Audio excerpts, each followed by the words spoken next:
Alright, so today I am going to be talking about the film Dune, directed by Denis Villeneuve. Denis Villeneuve. Denis Villeneuve. I have no idea how to say his name. I've been watching hours and hours of videos about lore for Dune and all of that. Dune is a story about triumph over the human spirit. So mostly I'm going to be talking about the film today. It came out in 2021. Covers basically the first half of the Dune book. The film Dune starts off with the House Atreides getting access to the planet Arrakis, which is also called Dune.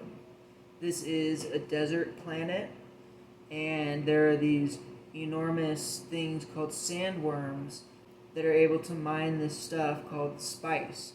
And this helps with interstellar space travel. It helps the people that consume it do things that are just incredible. I know that in God Emperor of Dune, Leto Atreides II somehow turns into a sandworm. I mean, this stuff is just, it's so out of this world. The planet Arrakis had been run by House Harkonnen for the last 80 years, and the leader of House Harkonnen is Baron Vladimir Harkonnen. Now, this man is very, very evil, gluttonous, disgusting. He's so enormous that he can't even walk and relies on some kind of technology that's like strapped to his back to help him float and move around because he's so fat and just so disgusting that he can't even stand up and walk. It just wouldn't be possible. All artificial intelligence has been banned. There was a huge war and it's all been banned. So this is a sci-fi fantasy novel that exists in a universe where there are no computers, there are no robots. I'm still kind of learning a little bit about how all this stuff goes because the concept of a heavy sci-fi story existing in a universe where there isn't any AI is just kind of foreign to me. Because when we think of science, I think of artificial intelligence. And it's fascinating. They have these things, and the spice, like I said, helps them with interstellar space travel. So they have like these tunnels that are basically like man-made wormholes. If wormholes really do help with interstellar travel, then they're like these wormholes that fold space-time. So their little spaceships can just go through it, and they go through it where they are, and then they come out the other end, however long later in a different part of the galaxy. The House Atreides gets assigned by the Emperor to run Arrakis, the Dune planet. There's a lot of political stuff that goes on in the Dune universe. There's a lot of assassinations and stuff. There's a lot of people that have differing views and beliefs and will use assassination and all kinds of political tactics to gain a hold on what they want. And in Arrakis, this is the only place that the spice is produced. And like I said, this helps with interstellar travel. People reach states of consciousness that allow them to do incredible things, that allow them to live longer. House Harkonnen and the Baron Vladimir Harkonnen are pissed.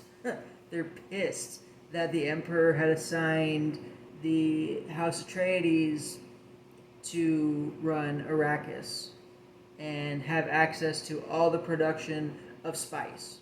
So the Baron Vladimir Harkonnen basically sets up a way so that he can go over there and just kind of start to get his revenge. I think that Denis did a really, really good job of creating an atmosphere that I think worked for the film. There's so much stuff. There's books, there's an encyclopedia, there's all kinds of stuff explaining all of the lore and everything. this first Dune film only covers the first half of the book, so there's way more that's going to happen. And the second Dune film is in production. It's going to be released, which is awesome. Now the score is made by Hans Zimmer. It's really, really cool how he did this. He's very unique in his style. He's kind of unorthodox in a classical fundamental sense, I guess. He didn't go to like Juilliard or any kind of crazy music school. He uses a lot of distortion and a lot of stuff.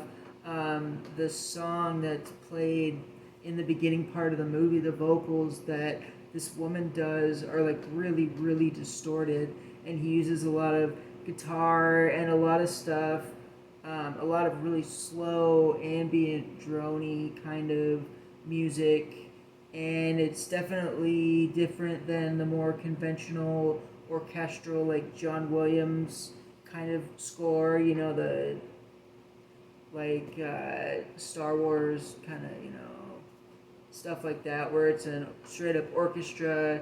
I feel like Hans's music in this film and in his other scores, like Interstellar and stuff, it's definitely different. I really like the, I don't want to call it unorthodox, but I like the more unorthodox approach to scoring films. I think that this is a film that is so abstract. I mean, it's hard to explain. I mean, there are some really awesome channels, Nerd Cookies, Quinn's Ideas, Film Comics Explained. There's a lot of really awesome YouTube channels that have a lot of really awesome videos on all the lore, because, like I said, this is the first book, and the first film is only the first half of this book.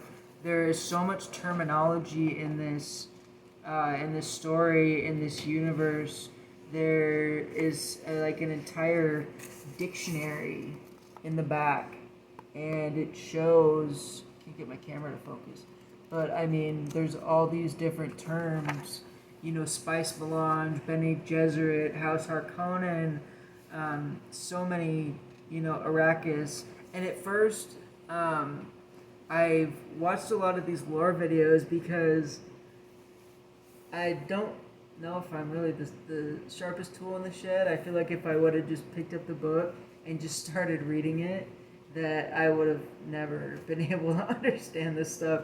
So I love that there's this platform that has all of this stuff to be able to help understand the story, because it's a huge, huge thing. I mean, it's incredible. I've kind of studied it as almost a religion in a sense, and as a platform to discuss philosophy, and that's one of the things that definitely makes Dune such a hard story to adapt to film. A lot of this goes on in Paul Atreides' head. He might be something called the Quasi-Haderach, which is kind of like a savior in a sense, but according to the Bene Gesserit, which is like a religious organization of women, Gesserit comes from Jesuit, the word Jesuit, like Jesuit priest, a Catholic priest. It's not a Catholic religion, it's totally different, but Paul Atreides' mom is a concubine to Paul's dad, Leto. So she's not his wife, but she's just kind of there. It was kind of like an arranged relationship, and she was supposed to produce a woman child, but she, with this Bene Gesserit religion that these women study, they're able to do incredible things, one of which is control the gender of their baby. And so I'm not really sure why yet, but Jessica, Paul Atreides' mother, decided to have a son instead. And so at the beginning of the film, one of the Bene Gesserit witches comes and gives Paul a test, because, like I said, that all the political assassination stuff that goes on. She holds a thing up to his neck, a needle with a poison on the end called gom jabbar, which is a poison that will kill him immediately. And then she makes him stick his hand into this box. It's just a silver box, like it's not any kind of technology or anything. Paul has to stick his hand into it, and when he puts his hand in there, it's able to do this thing where he experiences all this just incredible pain.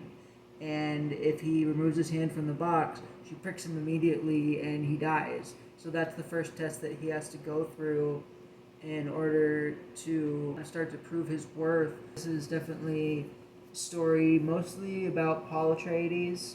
I really liked the cast. Josh Brolin was great. Timothy Chalamet was perfect for Paul Atreides. I haven't seen the 1984 Dune that David Lynch did, but I love David Lynch. It didn't look like it was all that great, but that's okay. I think that Kyle MacLachlan looked like he was a good choice for that role. Timothy Chalamet was perfect. Now, Stellan Skarsgård is one of my favorite actors ever. His work that he's done with Lars von Trier has just taken my heart and ripped it out and just torn it to shreds. I love how vulnerable Stellan Skarsgård is willing to get. And when I found out he was going to be the Baron, I was so stoked. And I remember watching everything, like as soon as it came out, all the little teasers that Warner Brothers released, and I was so excited. He went through all these prosthetics. One of the things that I like about Stellan Skarsgård, like I said, is that he will go for it.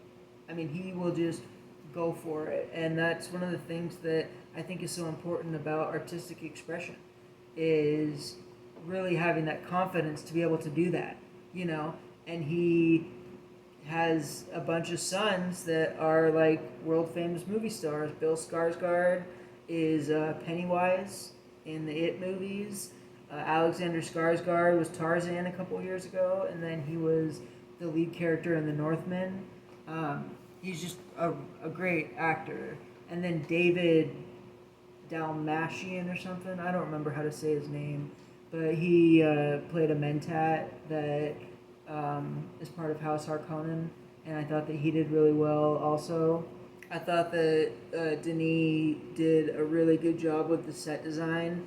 This film has a really, really wide aspect ratio, and I thought it was perfect, especially in the scenes on Giedi Prime with the Harkonnens. It was so eerie. The part where Baron Harkonnen rises up, the way he rises up just shows how he's able to assert his dominance and just how terrifying this being is. I mean, he's human, but he's so far removed from anything that makes a human good in any sense of the word that he's almost alien. Dune is a 2021 film made by Denis Villeneuve. Don't know how to say his name. And starring Timothy Chalamet, Oscar Isaac, and Stellan Skarsgård, and just a great cast. If you like the book, or if you're interested in something that discusses philosophy, that looks great, that's eerie, that is philosophical, I would definitely suggest that you check out Dune. I do think that Denis did a good job. I think that it's probably an enormous task. I think that Denis did a really good job adapting this as best as he could. This takes place over years. It takes place a lot in people's heads.